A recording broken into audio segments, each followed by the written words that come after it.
कभिरामं रणरङ्गधीरं राजीवनेत्रं रघुवंशनाथं कारुण्यरूपं करुणाकरं त्वं श्रीरामचन्द्रं शरणं प्रपद्ये। मनोजवं मारुततुल्यवेगं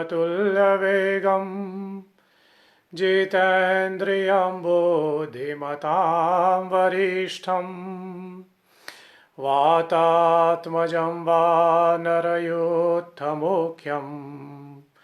श्रीरामदूतं शरणं प्रपद्ये। श्री श्री सीतारामचंद्राय नमः। श्री गुरुचरणकमलेभ्यो नमः।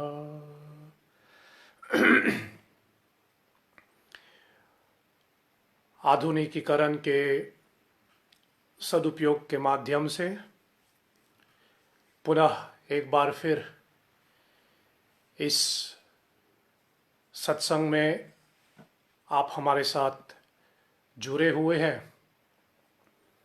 आप सबों को नमन करते हुए, आप सबों का स्वागत, आप सबों को धन्यवाद करते हुए मेरे तरफ से आप सबों को जय श्री हरि। आज की ये सत्संग भागवत गीता पे आधारित, जैसे हमने पूर्व सूचना दिया हुआ था, और आज के इस सत्संग के लिए मुख्य विषय या फिर जिस विषय को हमने केंद्र में रखा वह है कि हमारे शत्रु कौन सा है। हु आर आवर एनिमी, हमारे शत्रु कौन सा है।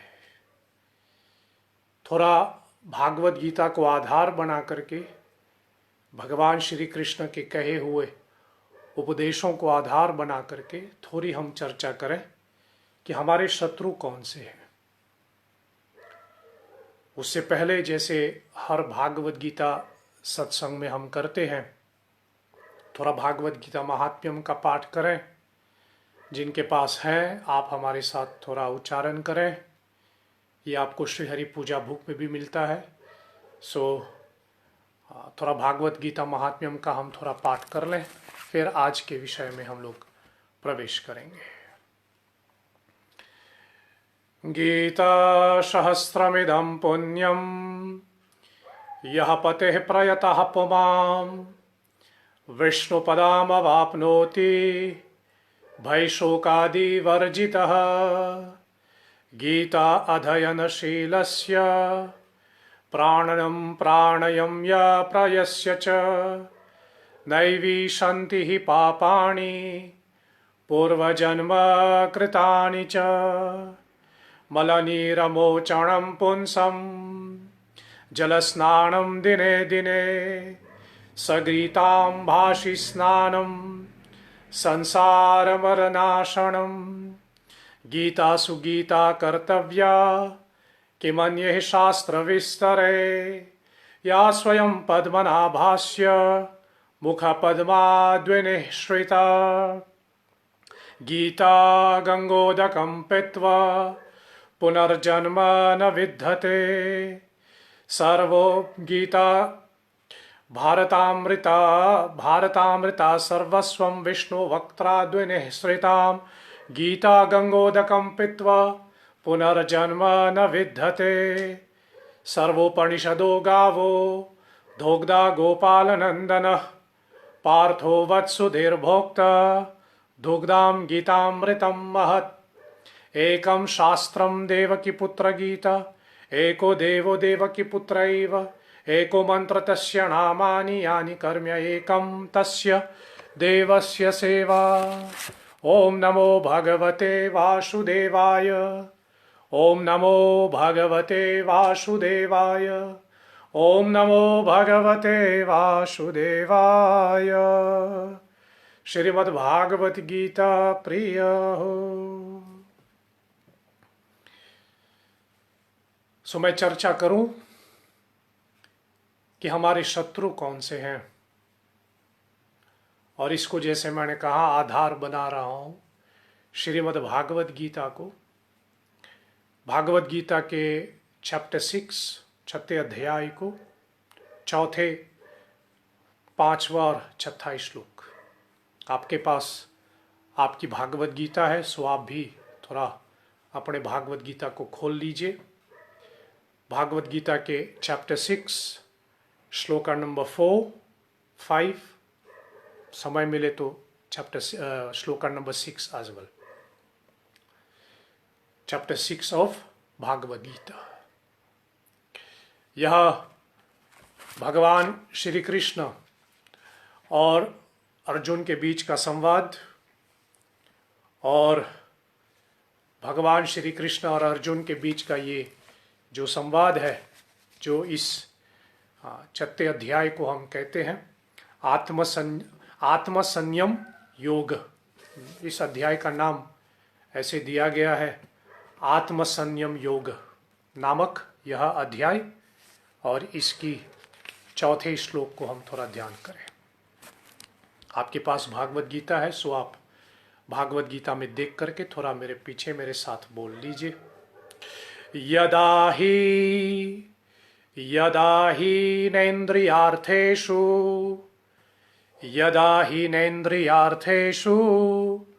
न कर्म स्वनुष्जज्यते न कर्म शनुष्वज्यते सर्वसंकल्पसन्न्यासी योगारूढ्यस्तदुच्यते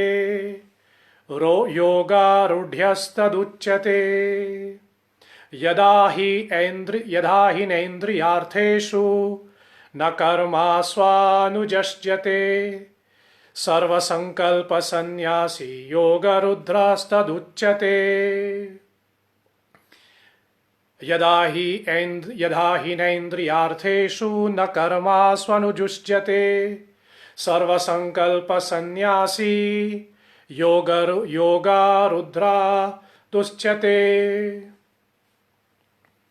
भगवान श्री कृष्ण कहता है, मनुष्य योग में कब स्थित हो जाते हैं, हम लोग योग में कब स्थित हो जाते हैं, मतलब जैसे कहे when do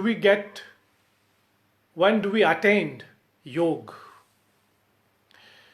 यद्यपि यहां योगा शब्द दिया गया है, योगा रूढ़ उदुच्यते।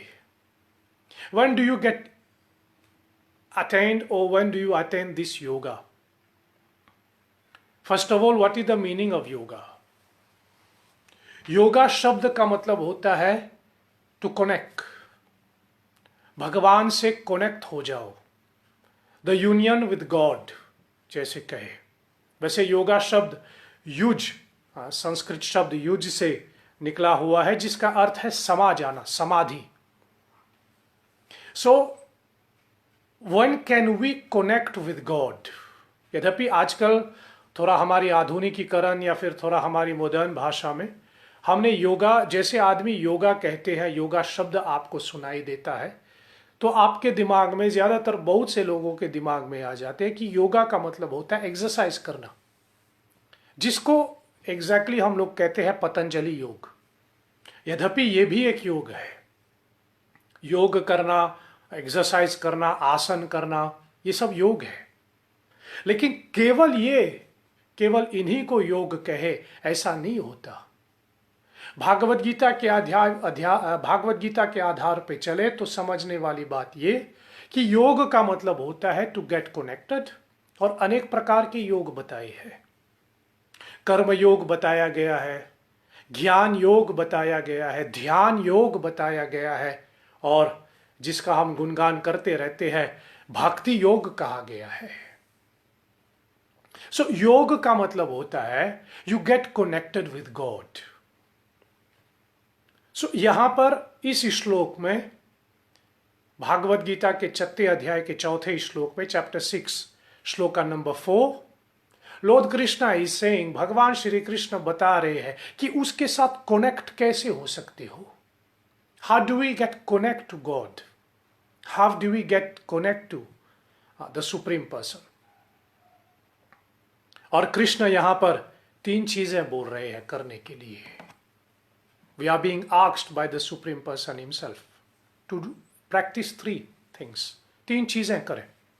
यदा ही नेन्द्रियार्थेषु न कर्मेषु न कर्मस्त्वाजुष्यते.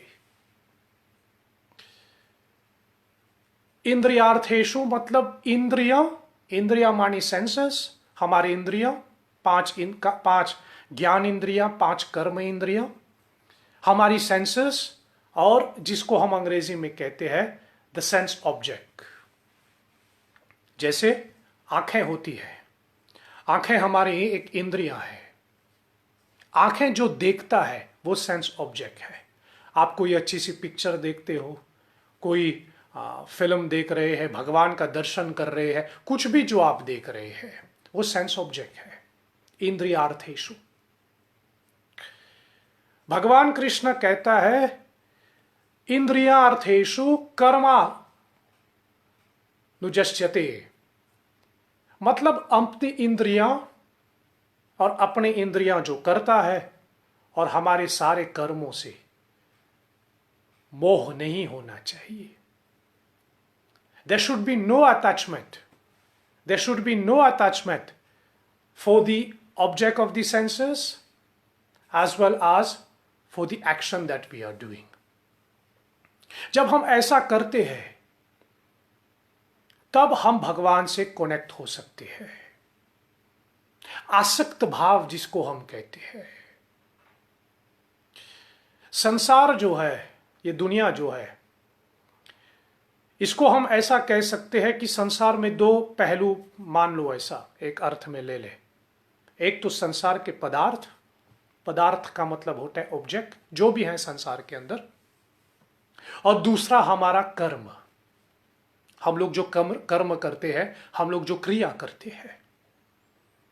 कृष्ण कहता है कि ना कर्मों से और ना पदार्थ से, दोनों से लगाव नहीं होना चाहिए. जब हम दोनों से लगाव छोड़ देता है तो ही हम परमात्मा से कनेक्ट हो सकता है, तो ही हम उसके योग में आ सकते हैं. या फिर इसको थोड़ा अपने ढंग से मैं ये भी कहूं, तभी हमारे अंदर ये योग्यता उत्पन्न होगी कि हम परमात्मा से कनेक्ट हो जाएं. इसलिए पहले अपने कर्म और सांसारिक वस्तुओं से आसक्ति हो जाओ. संसार के मतलब जितने भी पहलू है, जैसे मैंने आपको बताया, पदार्थ और फिर हमारे कर्म, इसको हम संयोग वियोग भी कह सकता है. सीधी सी भाषा में मैं कहूं, लाभ हानि होता है, गेन एंड लॉस. आरंभ और अंत होता है, ये तो संसार की रीत है. जिसका आरंभ होता है उसकी अंत तो होना ही है. उत्पन्न जो होता है उसको नष्ट तो होना ही है. If there is birth of course there will be death. इसलिए ये संसार के मतलब जिसको हम द्वैत कहते हैं, सांख्य भाषा में इसको द्वैत कहते हैं, ड्युअलिटीज कहते हैं. दिन होती है, रात होती है, बार बार हम निवेदन करते हैं. कृष्ण कहता है इन दोनों परिस्थितियों में जो व्यक्ति अतल रहे, जो व्यक्ति न्यूट्रल रहे, वही मेरे साथ कनेक्ट हो सकता है. जब तक आपको सांसारिक चीजें खुश कर देता है, और जहां पर सांसारिक चीजें आपको खुश कर देता है, if you are happy with the worldly pleasures, then of course you will get sad. Then of course you will get sad. मैंने जैसे हम विषय के हिसाब से मैंने रखा हु आर आवर एनिमी, तो शायद दिमाग में ये भी मेरे दिमाग में ये भी चल रहा है. जैसे हम अपने दोस्त चुनते हैं, we choose our friends, do we choose our enemy? या फिर एनिमी कैसे उत्पन्न हो जाता है? ऑफ कोर्स हम लोग तो एक अर्थ में ये भी कहते हैं the result of friendship is enmity. Goswami Tulsidas ji Kishkindha Aranya Kand के मित्राष्टक में किष्किंधा कांड के मित्राष्टक में गोस्वामी जी बताते हैं, तुलसीदास जी कहते हैं, the result of friendship is enmity. आप किसी एक से दोस्ती कर लोगे तो 10, जैसे कहे 10 शायद ना कहूं, लेकिन एक से दोस्ती कर लोगे तो 2 दुश्मन पैदा हो जाएगा।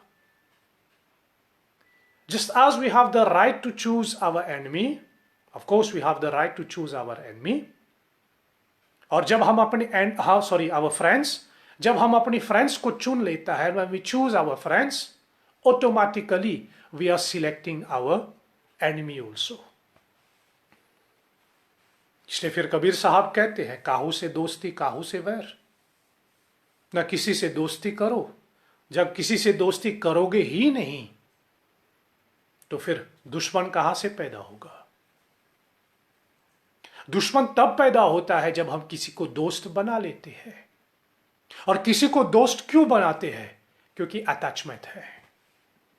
कोई फलाना अच्छा लगता है, कोई आदमी, फलाना आदमी आपको अच्छा लगता है, उसके प्रति आपका एक लगाव उत्पन्न हो जाते हैं, तो हम उसको दोस्त बना देता है।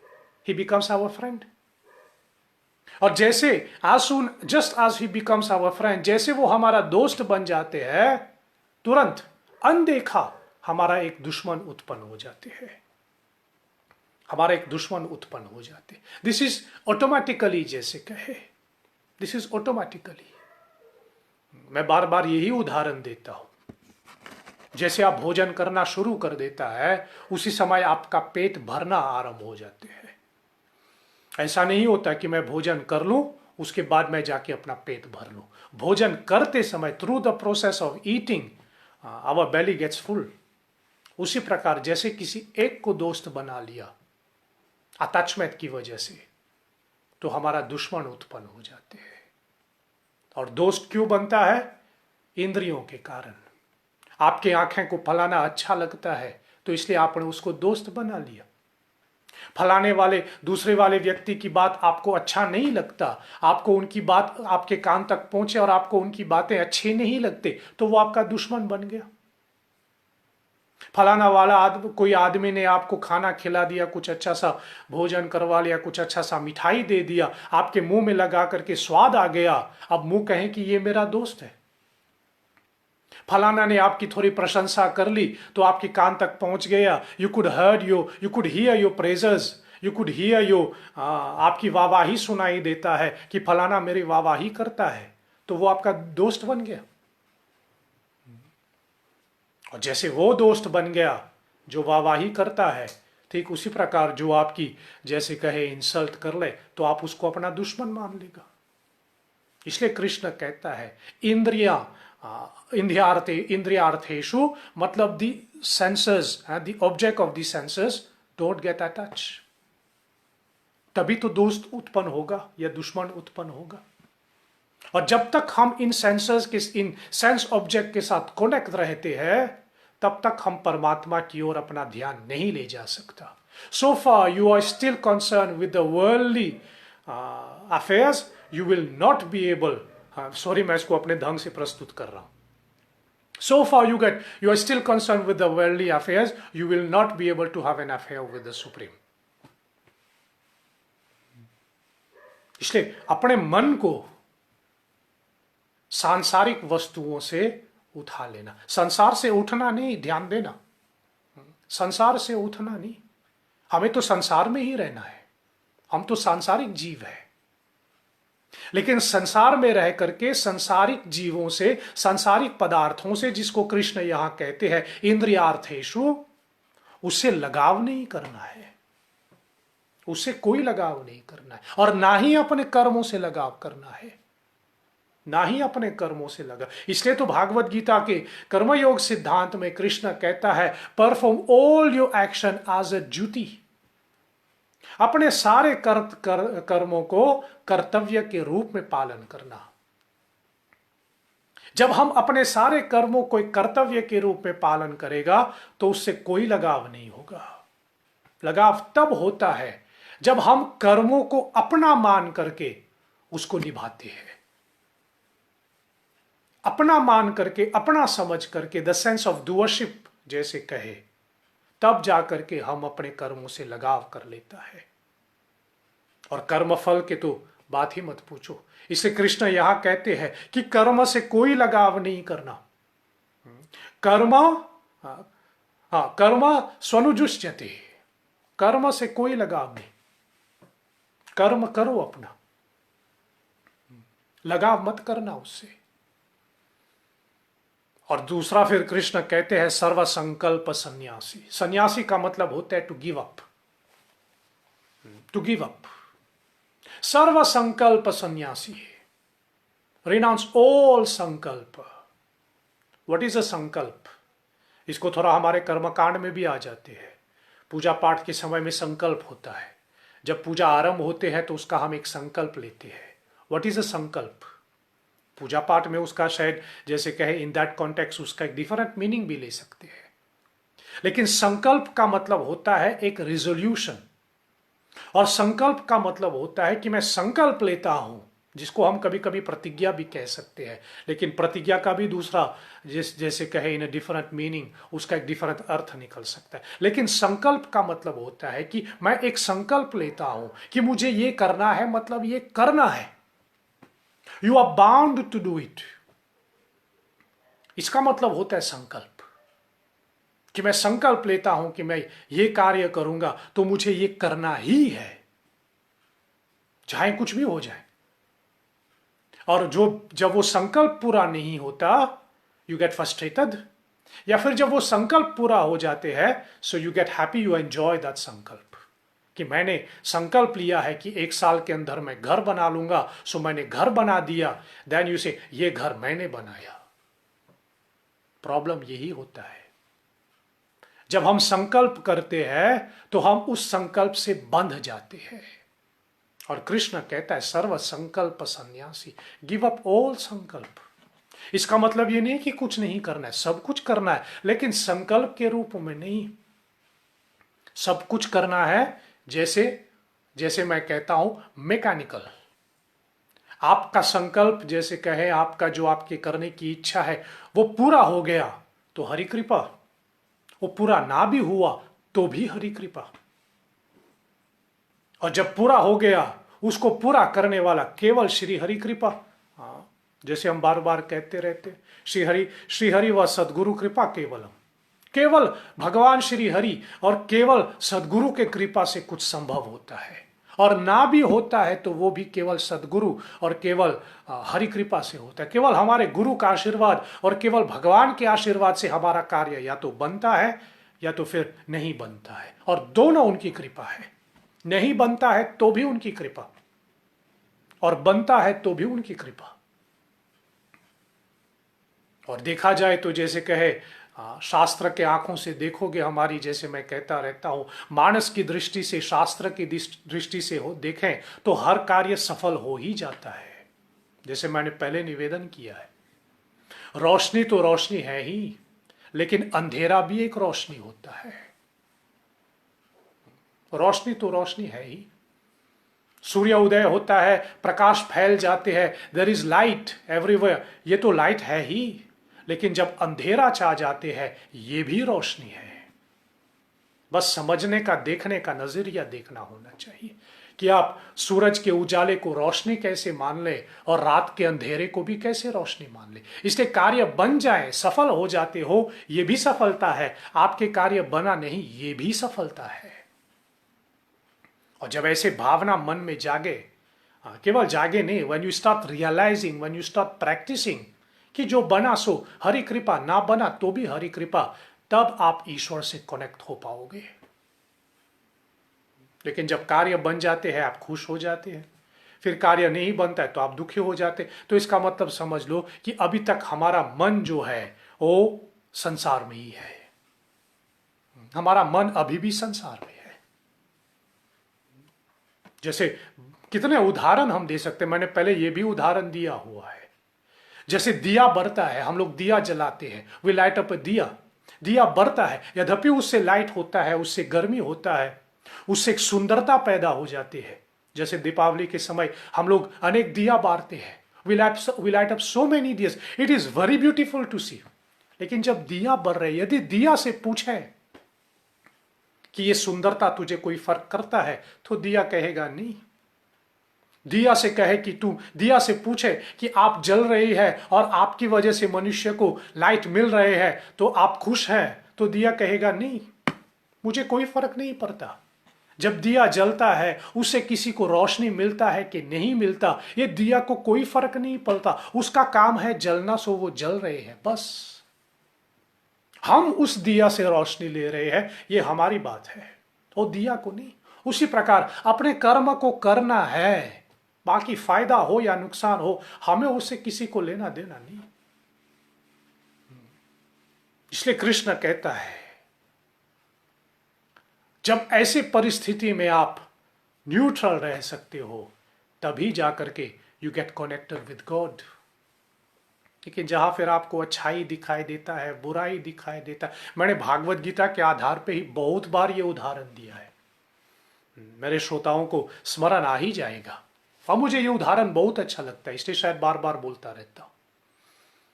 Try to adopt the scene, जैसे कहे भागवत गीता की भूमिका को अपनाइए। चलिए भागवत गीता के उपदेश को छोड़ो, हम कह सकते हैं हम सांसारिक जीव है, we don't have that much intelligence to understand what Krishna is saying in the Bhagavad Gita, we are fool, okay, I agree to this। लेकिन कम से कम उस भूमिका, भूमिका का मतलब होता है उस सीन, जैसे आप पिक्चर देखते हैं ना, सो दे सेट द सीन फर्स्ट, एक भूमिका आ जाती है पहले, कम से कम उस भूमिका को अपनाइए। और भूमिका क्या है भागवत गीता का? सेनयोर उभयोर मध्य।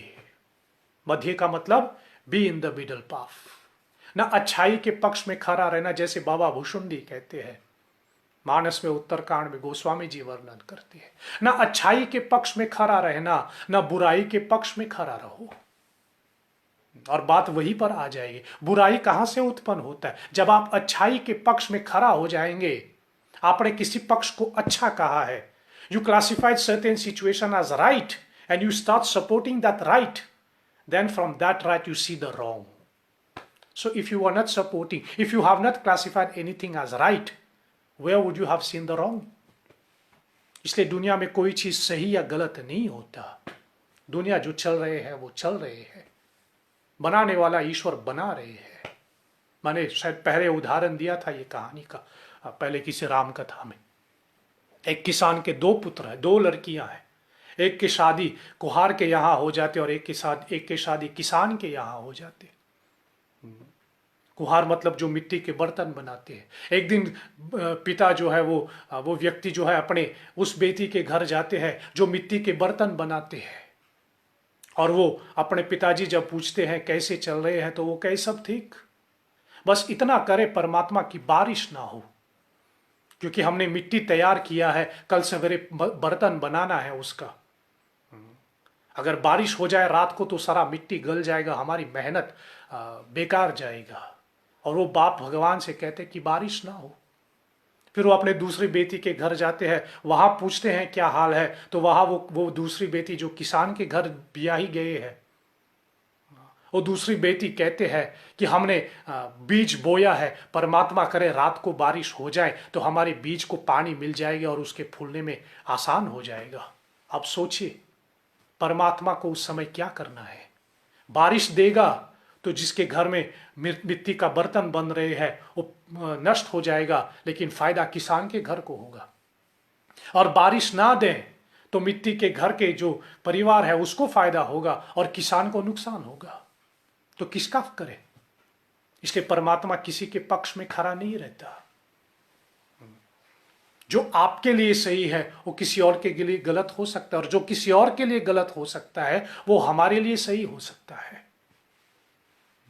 इसका गलत अर्थ मत ले लेना, मैं पूरे विनम्र भाव से कहता रहता हूँ, बार बार यही उदाहरण देता रहता हूँ।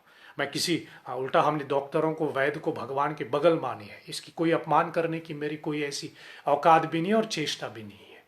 लेकिन फिर भी डॉक्टर जब भगवान से प्रार्थना करे कि मेरा क्लिनिक चले, मेरे दवा दारू चले, तो इसका मतलब क्या है? इसका मतलब यही है कि वो भगवान से करे किसी को बीमार कर दे ताकि वो मेरे पास आ जाए इलाज करने के लिए और मेरा काम चले।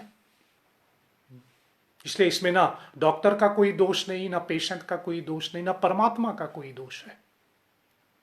बस दुनिया चल रही है, इसलिए किसी एक के पक्ष में खड़ा मत हो जाना, वही से उत्पन्न हो जाती है दुश्मनी।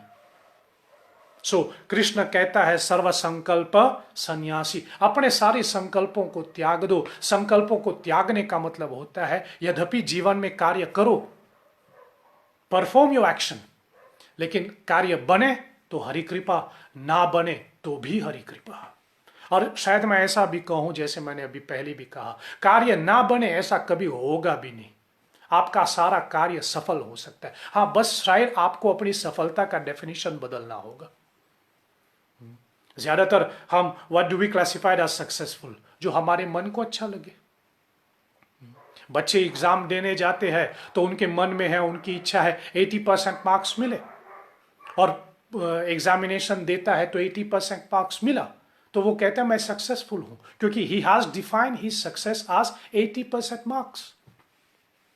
फिर भगवान ने उनको 70% दिया, वो भी तो सक्सेसफुल है ही, लेकिन बच्चे के डेफिनेशन में सक्सेसफुल का मतलब होता है 80%। उसको 80% नहीं मिला तो वो कहता है कि भगवान ने गलती की, मुझे 70% दे दिया, मुझे फेल करा दिया। So change your definition of successful. Successful का मेरे मतलब में, मेरे समझ में आता है, we can classified ourselves to be success, कि हमें कुछ करने का अवसर मिलता है, कुछ पूजा करने की इच्छा है और वो पूजा करने का अवसर मिला, we get the opportunity to do that, यही सक्सेस है, बाकी कुछ नहीं, बाकी कुछ नहीं। नौकरी लग गया, यही सक्सेस है, बाकी नौकरी चले कि ना चले, कि कल चोर ना पड़े, वो उसके अंदर मत जाओ। इसलिए जब हमारा मन ऐसे न्यूट्रलिटी में आ जाती है, then we get connected to God. Krishna कहता है सर्व संकल्प सन्यासी योग रुधस तदुच्यते, तब ये योग, ये कनेक्शन बन जाते हैं, तब हमारे अंदर ये कनेक्शन ऊपर उत्पन्न हो जाते हैं। अब प्रश्न ये है कि वो कनेक्शन कब उत्पन्न होता है, जब हम, जैसे कृष्ण ने कहा, इंद्रियों पे अपना मन हटा लें, फिर कर्म पे अपना, जैसे कहे, आसक्ति हो, और संकल्पों को त्याग दे, बी न्यूट्रल, जैसे मैंने कहा। अब मान लीजिए ये सब आपने कर लिया, तब क्या होता है? और यही से फिर प्रश्न उठता है जो मैंने इस सत्संग का मुख्य विषय रखा है, हुआ आवर एनिमी। 5वें श्लोक में 6 अध्याय का चैप्टर 6 श्लोक का number 5, lord Krishna is giving this answer, who are our enemy. उससे पहले मैं आपसे निवेदन ये करना चाहूंगा, आज सवेरे को जब मैंने ये सत्संग के लिए, I was not expecting this to be very frank, जब मैंने पोस्ट किया फेसबुक पर रात के लिए सत्संग का जो रिमाइंडर शेड्यूल होता रहता है, सो मैंने जब इसको पोस्ट किया तो मैंने लिखा टॉपिक हु आवर एनिमी। अच्छा लगा कि लोगों ने अपने, कुछ एक दो हमारे श्रोताओं ने अपनी अपनी ओपिनियन उस पर दिया, और ज़्यादातर लगभग सभी, चाहे हमारे फेसबुक पेज पे हो या फिर हमारे श्रीहरि सेवा संस्था के श्रीहरि सेवा परिवार का व्हाट्सएप ग्रुप, वहाँ पर भी बहुत से हमारे श्रोताओं ने जैसे कहे जवाब के हिसाब से कहे कि काम, क्रोध, लोभ, जेलसी, एनिमी, जेलसी, एगो, ये सब हमारे दुश्मन है। किसी ने हमको बताया कि हमारा मन हमारा दुश्मन है। आपका जवाब सही, मैं मानूं, ऐसा भी मैं ना कहूं, लेकिन समझने वाली बात यह है कि ये सब हमारे दुश्मन नहीं है। काम, क्रोध, लोभ, मोह, अहंकार, ईर्षा, ये सब हमारे दुश्मन है ही नहीं, ये सब तो विकार है।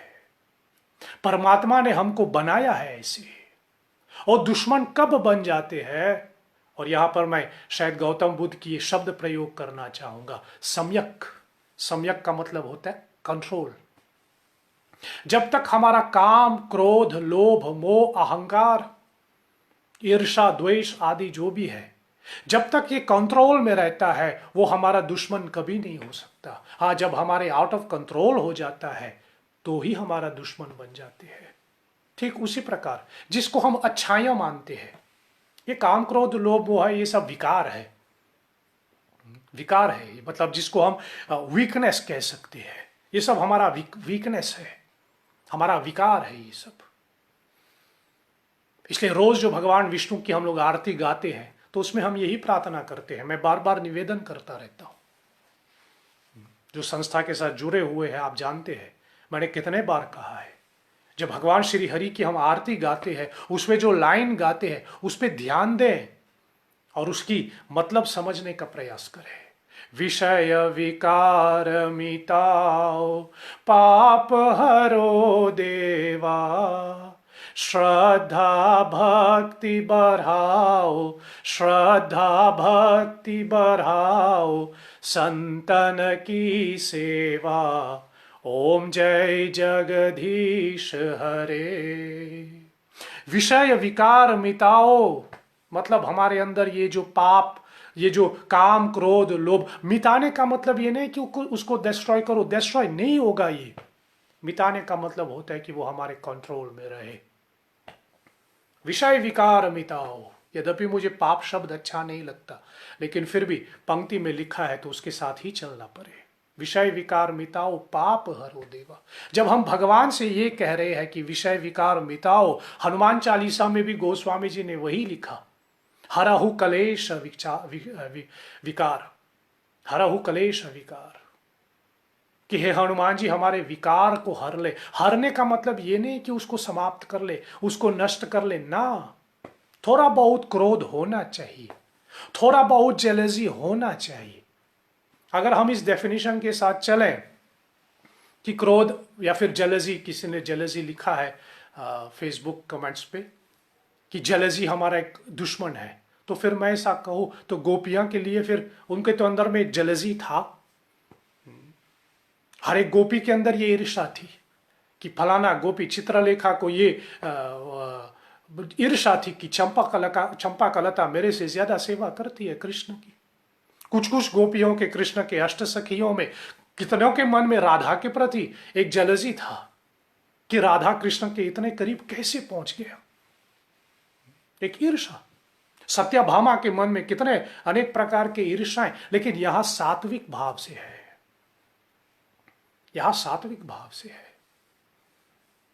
जब अर्जुन बार बार बाण चला रहे हैं भीष्म पितामह के ऊपर, महाभारत की रणभूमि के ऊपर, या फिर रामचरितमानस को ही ले ले, 3 दिन तक भगवान श्री राम जब तपस्या करते हैं समुद्र के लिए, रास्ता मांगने के लिए, उस समय समुद्र या फिर जैसे कहे समुद्र देव कोई रास्ता नहीं देता, तो रामचंद्र जी को क्रोध आ जाते हैं और वो बाण निकाल लेते हैं। वहां कृष्ण को क्रोध आ जाते हैं जब अर्जुन बार बार भीष्म को मारने के लिए असमर्थ, या फिर अर्जुन जो है भीष्म पितामह को मार नहीं चाह रहे थे, तो उस समय कृष्ण क्या करता है, वो क्रोधित हो जाते और अपने रथ से उतर करके उस रथ की पहिया को उठा लेता है।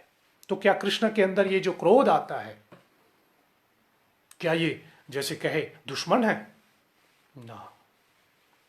हमारा काम क्रोध लोभ, हमारे 4 पुरुषार्थ में तीसरा तो काम ही है, धर्म अर्थ काम। तो काम हमारे दुश्मन कैसे हो सकता है?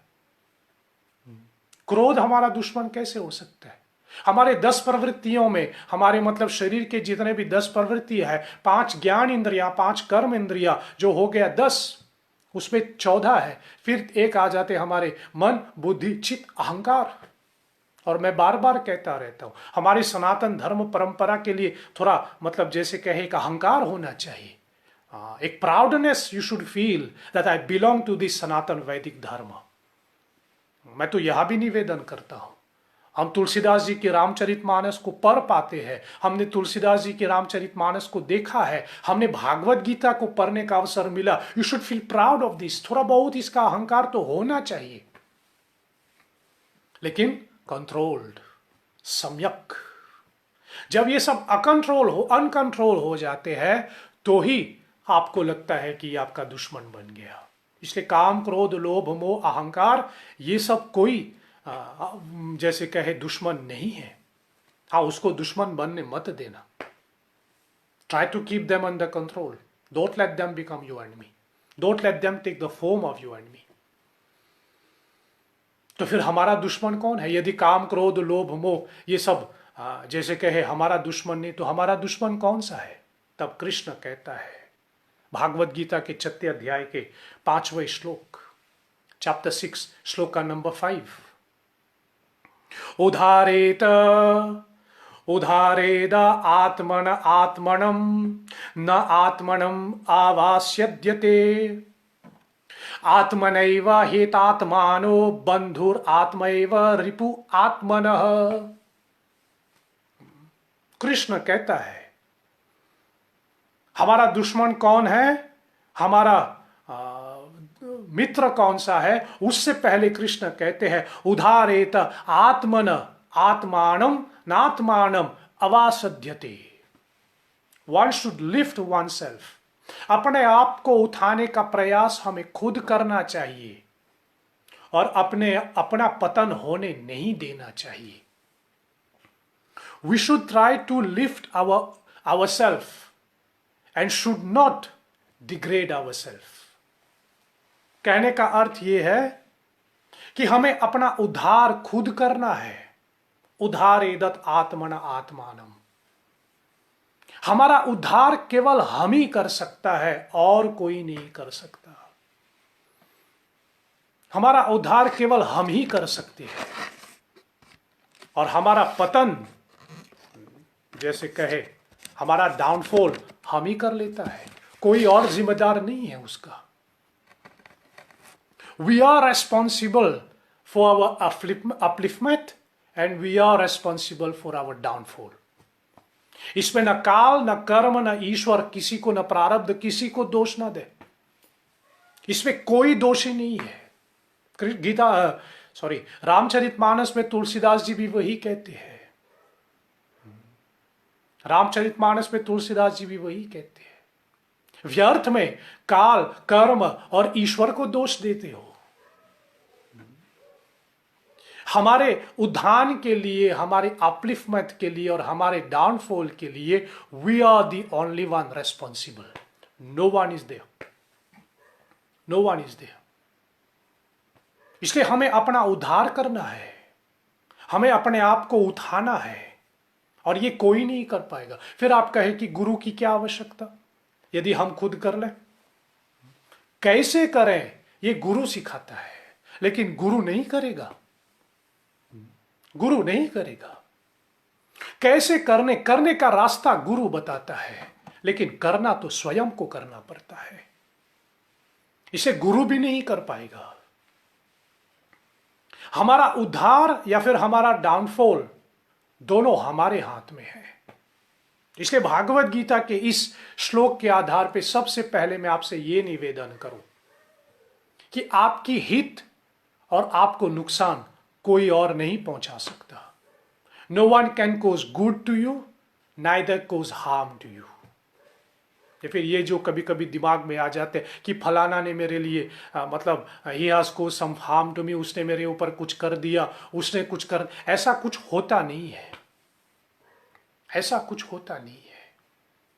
जैसे आजकल के जो जैसे मैं बार बार कह रहा हूं आजकल फ्रेश एग्जाम्पल, वायरस फैला हुआ है। वायरस नहीं कहता कि मैं फलाना के घर जाऊंगा, फलाना के घर नहीं जाऊंगा। वायरस फैला हुआ है। जिनका इम्यून सिस्टम वीक है वो उस वायरस के लपेट में आ जाता है, या फिर जिसने सावधानी नहीं बरती, those who have not taken the precautions, they get trapped in this virus. So if you get trapped in this virus, जिम्मेदारी किसकी है, वायरस की या खुद की? जब बता रहे हैं कि हाथ धो, मुंह पे ये मास्क लगाओ, फिर ये दस्ताना मतलब ग्लोव पहन लो, फिर आप नहीं पहनते। फिर कहा कि सोशल डिस्टेंसिंग मेंटेन करो, फिर आप नहीं करते। और वायरस लग जाए, बीमारी लग जाए, तो दोष किसका है? दोष हम खुद का है। जब कितने लोग कभी कभी आकर के मिलते, बोले फलाना ने मेरे ऊपर नजर लगा दी। नजर दोष जिसको अब कभी कभी लोग कहते हैं, और लोग नजर दोष उतारने के लिए जाते हैं। उसने मेरे पे नजर रख दिया। जब फलाना ने आपके ऊपर नजर कर दी, यद्यपि सबको नजर करने की पूरी छूट है, कोई चीज आपको अच्छा लगे तो आपका एक नजर पड़ जाते उसके ऊपर। किसी ने आपका दिल दुखाया, आप मन में खाए तो निकलता ही है, इसमें मतलब स्वाभाविक है। कृष्ण को भी जब देखते थे तो उस पर नजर लगता था, लेकिन कृष्ण को नजर क्यों नहीं लग जाते थे? क्योंकि वो स्ट्रांग था। अगर किसी ने आपके ऊपर नजर डाल दी, अगर आप वीक है तो नजर तो लगेगा ही, लेकिन नजर लगाने वाले का नहीं है, दोष आपका है कि आपने अपने आप को वीक छोड़ दिया। जैसे पहले भी मैंने निवेदन किया, तुलसीदास जी कहते हैं चोर आपके घर में प्रवेश करते हैं, दोष चोर का नहीं है, दोष खुद का है कि आपने दरवाजा खुला छोड़ दिया। इसलिए अपने आप को ऊपर उठाओ ताकि ये सब चीजें आप पे प्रभाव ना करें। हम प्रकृति को बदल नहीं सकते। अब बारिश होते हैं, आप ऐसे ही घर से निकले, छाता लिया नहीं अपने हाथ में, अब बारिश हो रहे हैं तो फिर आपको पानी लग जाते, तो बारिश को दोष थोड़े ना देंगे। अगर छाता लिया होता है, if you had carry an umbrella with you and then it starts raining, of course you could have protect you. You should have taken your precaution. इसलिए अपने आप को उठाओ ताकि ये सब चीजों का असर नहीं पड़े आपके ऊपर। बाकी किसी को दोष ना दे कि फलाना ने ऐसा किया, उसने नजर लगाई इसलिए मैं फेल हो गया, फलाना ने कुछ किया इसलिए मेरी बेटी की शादी नहीं हो रही, फलाना ने ये किया इसलिए मुझे नौकरी नहीं मिल रही, फलाना ने वो किया। ऐसा कुछ होता नहीं है। होता है कि हम खुद कमजोर हैं। इसलिए अपने आप को उठाओ और अपना पतन होने मत देना। कृष्ण कहता है गीता में, नदात्मानम अवसाध्यते, अपना पतन होने मत देना। Don't let yourself to be degraded, don't degrade yourself. और यदि आप मेरे से पूछे कि how can we uplift ourselves, फिर मैं आपसे कहूं, गुरु नानक देव जी के एक सूत्र मैं आपके साथ बांटूं। हमारे सिख परंपरा के संस्थापक श्री गुरु नानक देव जी, बड़ी सुंदर सूत्र है, मुझे अच्छा लगता है। गुरु नानक देव ने 10 चीजें करने को कहा। ऐसा नहीं कि ये एक एक नहीं, इन 10 चीजों का पालन करते रहो, इससे आप अपने आप को उठा पाएगा। बहुत संक्षेप में आपके सामने रखो, एक एक क्रिया के ऊपर तो पूरे एक एक दिन की कथा हो सकती है, लेकिन फिर भी थोड़ा संक्षेप में 10 क्रिया, 10 जैसे कहे 10 instructions given by Guru Nanak Dev so that you can uplift yourself. सर्वप्रथम गुरु नानक कहता है कि सदगुरु के ऊपर, अपने वाहे गुरु के ऊपर, अपने गुरुदेव के ऊपर निष्ठा रखो। Have faith and be devoted to the Guru. इससे आप अपने आप को उठा सकते हैं। Have faith and be devoted to the Guru. अपने गुरु पे समर्पित और उस पे निष्ठा रखो। और गुरु नानक देव जी कहते हैं पंजाबी भाषा में जिसको हम कहते हैं चरदी कला। चरदी कला का मतलब होता है प्रसन्न चित्त, हमेशा खुश रहो। जो आदमी हमेशा खुश रहता है उसका पतन कभी नहीं हो सकता। और ध्यान देना, मैं बार बार कहता रहता हूं, खुश रहना बहुत मुश्किल है। मेरी व्यासपीठ तो यहां तक निवेदन करता है, सबसे बड़ी पूजा यही है कि हर परिस्थिति में खुश रहो बाप। अगर आप हर परिस्थिति में खुश रह सकते हो तब समझ लेना कि आपका पतन कभी नहीं होगा। यही सबसे बड़ी पूजा। The greatest puja is to remain happy in any situation. अब खुशी के मौके पे आदमी खुश रहता है, उसमें कौन सी बड़ी बात है, लेकिन हर परिस्थिति में खुश रहना, हर परिस्थिति में मुस्कुराओ। तेरी एक मुस्कुराहट, जैसे शायर कहता है, तेरी एक मुस्कुराहट पे मैं वारी जाऊं। तो गुरु नानक देव जी कहता है, have faith and devotion to the guru, always have a joyful mind. और जो भी मिले या फिर जीवन में जो भी होता है, पंजाबी शब्द में गुरु नानक कहते हैं, हुक्म की तरह स्वीकार करो। Accept everything as the lord's command. Accept everything as the lord's command. सब कुछ भगवान के हुक्म के हिसाब से स्वीकार कर लेना, आपका पतन कभी नहीं होगा। और चौथा जो गुरु नानक देव जी कहता है, शब्द बहुत प्यारा लगता है, नाम जपो। गुरु नानक कहता है नाम जपो, एक ओमकार सत्य नाम। आप कुछ भी नाम दें लेकिन नाम जपो। जो निरंतर नाम जप करता रहता है उनका पतन कभी नहीं होगा। फिर पांचवा में गुरु नानक देव जी कहते सेवा करो। सेवा करो, उस सच्चे बादशाह की सेवा करो, उस परमात्मा की सेवा करो और उनके जन की सेवा करो, उनके और उनकी रचना की सेवा करो। आपका पतन कभी नहीं होगा। और लगे हाथ में इस पे जोड़ता आजकल भी, मैंने इसको फेसबुक पे भी देखा, अच्छा लगा मुझे इसलिए मैं दोहरा रहा हूँ। सेवा करते समय फोटो मत खिंचवाओ यार।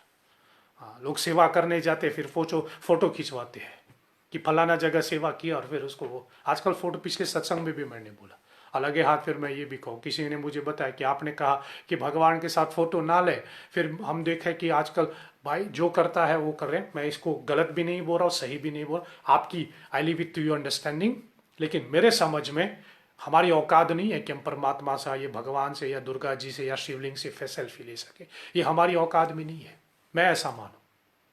बाकी जिनको करना है वो करें, मुझे इसका कोई वो नहीं। और मेरे से इसके ऊपर कोई पॉइंट ऑफ व्यू मत पूछ लेना प्लीज़। आपको लगे कि आपको शिव जी के साथ, शिवलिंग के साथ सेल्फी लेना है तो ले लो बाप। जब शिव जी मना नहीं करते तो मैं क्या करूं। लेकिन मैं ऐसा मानता हूं कि हमारी औकात नहीं है कि हम राम जी के साथ सेल्फी ले, दुर्गा माँ के साथ सेल्फी ले, भगवान के कलश के साथ फोटो खींच ले पोज मार के।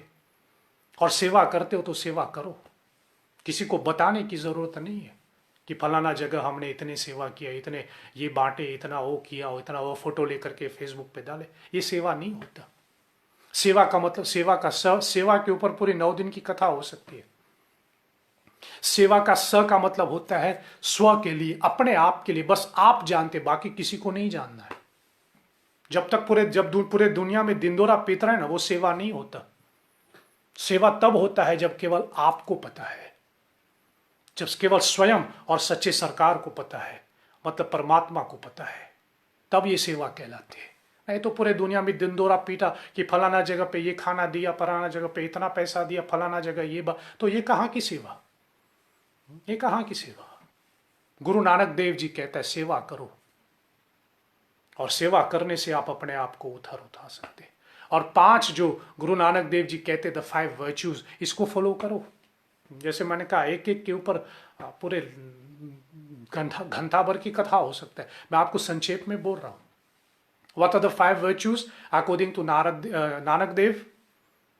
इसका पालन करो, फॉलो दीज 5 वर्च्यूज। पहला गुरु नानक कहता है सत्य, सत्य माने ट्रूथ। दूसरा दया, दया माने करुणा, दया माने कंपैशन। तीसरा है संतोष, संतोष माने सेल्फ सेटिस्फैक्शन। चौथा है नम्र भाव, नम्र भाव माने हम्बलनेस। और मेरी अपने जिम्मेदारी के साथ मैं ये कहूं, नानक देव जी ने 5 दिया, मैं फिर से रिपीट करूं। पहला है सत्य, दूसरा है दया, तीसरा है संतोष, चौथा है नम्रता। अगर आप ये 4 भी ना कर पाए ना, मैं अपनी जिम्मेदारी के साथ कहता हूं 5वां जरूर करना। और 5वां क्या है? 5वां है सबसे प्रेम करो, सबसे प्यार करो। नानक देव का वाणी है बाप, नानक देव जी की वाणी। सबसे मोहब्बत कर लो, सबसे प्रेम कर लो, लेकिन सबसे, फिर चाहे वो राम जपता है कि अली मौला जपता है कि कुछ भी जपता है, सबसे प्रेम करो बाप, सबसे प्रेम करो। बाकी वो गलती क्या कर रहे हैं, जो ये उनको छोड़ो, हमें क्या लेना देना उनसे। इसलिए ये वर्च्यूज को कल्टीवेट कर लो तो आप अपने आप को अपलिफ्ट कर लोगे, ऐसा गुरु नानक देव जी कहता है। और हमें अपने आप को उठाना है। क्यों? क्योंकि तब कृष्ण कहता है आत्मनैव ह्यात्मानो बंधुर आत्मैव रिपु आत्मन। तो the answer to the question who are our enemy, the answer is हम स्वयं, we are our enemy, हम स्वयं। और यहां तो कृष्ण करें, मैंने तो ऐसे ही शब्द के लिए टॉपिक में ऐसा लिख दिया, who are our enemy, लेकिन कृष्ण कहता हम अपना शत्रु और अपना बंधु हम स्वयं है। ना काम क्रोध लोभ, इसको एनिमी मत बनाना, मत बताना। क्यों? क्योंकि काम क्रोध लोभ हम, ये सब तो परमात्मा का बनाया हुआ है। अब परमात्मा के बनाए हुए वस्तु हमारे, काम किसने उत्पन्न कर दिया, क्रोध किसने बनाया, ये सब तो परमात्मा का बना हुआ है। अब परमात्मा के बनाए हुए वस्तु हमारे लिए मुसीबत, हमारे दुश्मन कैसे हो सकता है? इसलिए इसको दुश्मन ना समझे। हम स्वयं अपना मित्र भी है, अपना बंधु, कृष्ण शब्द लगाते बंधु। आत्मएव ह्यात्मानो बंधु बंधुरेव, हम स्वयं अपना बंधु है और हम स्वयं अपना शत्रु है। रिपु, रिपु शब्द आया है, हम स्वयं अपना शत्रु है। और जीवन का ये एक सूत्र मैं आपको ऐसा बता करके निकलूं। अपना मतलब जैसे कि है, हम जितना अपना हित कर सकते हैं जगत में दूसरा कोई नहीं जो हमारा हित कर सकता है, और जितना हम अपना नुकसान कर सकता है दुनिया में कोई ऐसा नहीं जो हमारा उतना नुकसान करे। इसलिए जीवन में यदि आपका हित हो या आपका नुकसान हो रहे हैं, इसकी जिम्मेदारी हम खुद है, दूसरा नहीं। क्योंकि आदमी स्वयं अपना मित्र भी है और स्वयं अपना शत्रु भी है। हम स्वयं अपना मित्र है और हम स्वयं अपना शत्रु है। इसलिए अगर आप चाहते हैं कि आप अपना शत्रु या अपना मित्र बने रहें, अपना शत्रु ना बने और अपना मित्र बने रहे, तो अपने आप को उठाओ। और कैसे उठाएं? जो मैंने आपको बताया नारद देव जी के हिसाब से। और इसी श्लोक के आगे इसी अध्याय के 36 श्लोक में, बहुत संक्षेप, समय निकल गया मेरा, इसलिए बहुत संक्षेप में, हम अपने आप को अपना मित्र कब कह सकते हैं और अपने आप को अपना दुश्मन कब कह सकते हैं? भागवत गीता के चैप्टर 6 के श्लोक नंबर 6 पे कृष्ण कह रहे हैं, बहुत संक्षेप में मैं आपके सामने रख रहा हूं। I, me and mind. जब तक आप कहें I M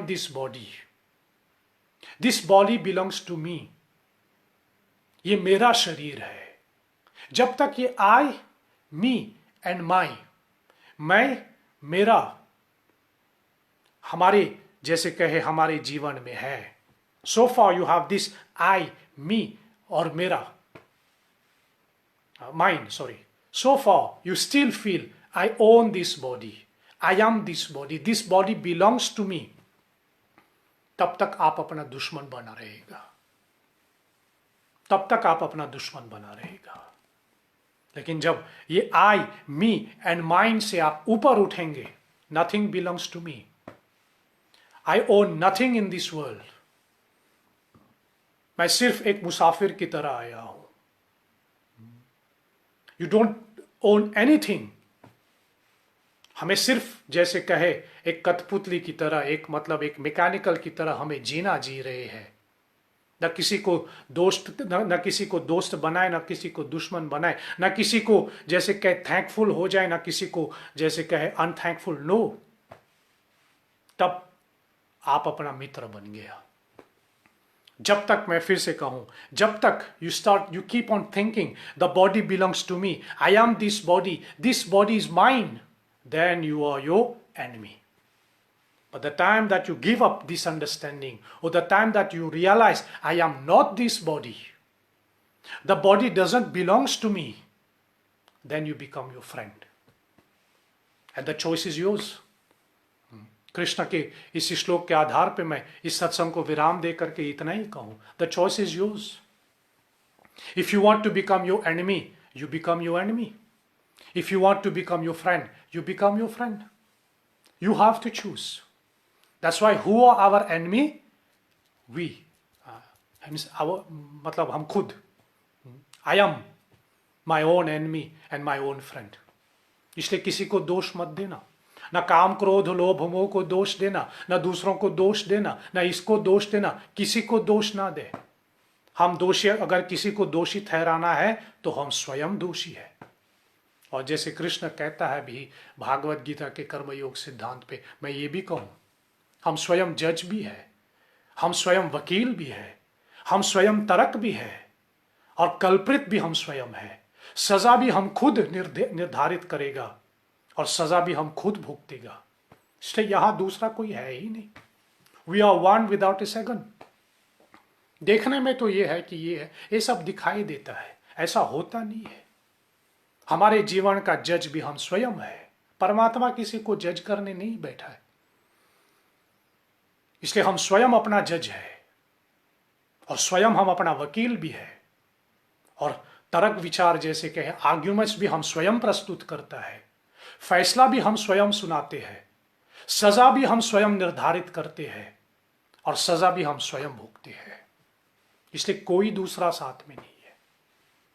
So you have the choice, as I said, either you choose to become your friend or you choose to become your enemy. The choice is yours. आज की सत्संग को मैं विराम देता हूं। आपने इतने समय तक मेरे साथ जुड़े रहे, इसके लिए आप सबों को बहुत बहुत धन्यवाद।